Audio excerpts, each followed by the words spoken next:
আমি ক্ষুদ্র একটা মানুষ, আর আমি দুই একটা বাস্তব কথা যখন তুলে ধরি তখন আপনাদের গা জ্বলে।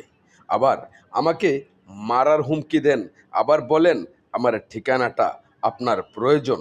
ভাই, আমার ঠিকানাটা আপনাকে দেওয়া যাবে না।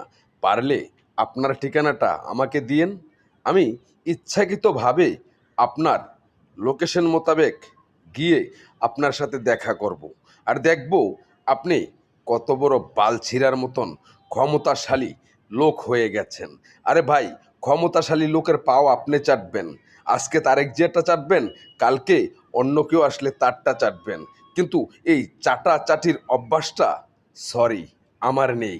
আমি যেটা ন্যায্য, আর যেটা বাস্তব, আর যেটা আমার চোখের সামনে পড়বে, সে যদি বাংলাদেশের প্রাইম মিনিস্টারও হয়, তাকে করার মতো সময় আমার নাই।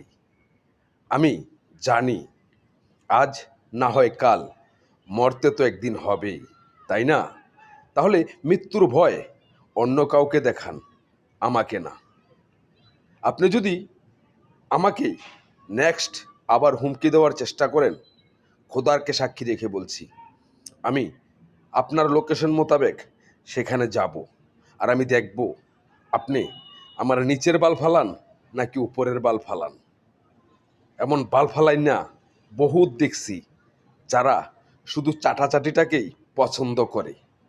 আরে ভাই, আওয়ামী লীগ যদি বাংলাদেশে নির্বাচন না করতে পারে, আপনি যুক্তিসঙ্গতভাবে উচিত কথাটা, ন্যায়সঙ্গত কথাটা কেন বলেন না যে জামাত কোন অধিকারে বাংলাদেশে নির্বাচন করে?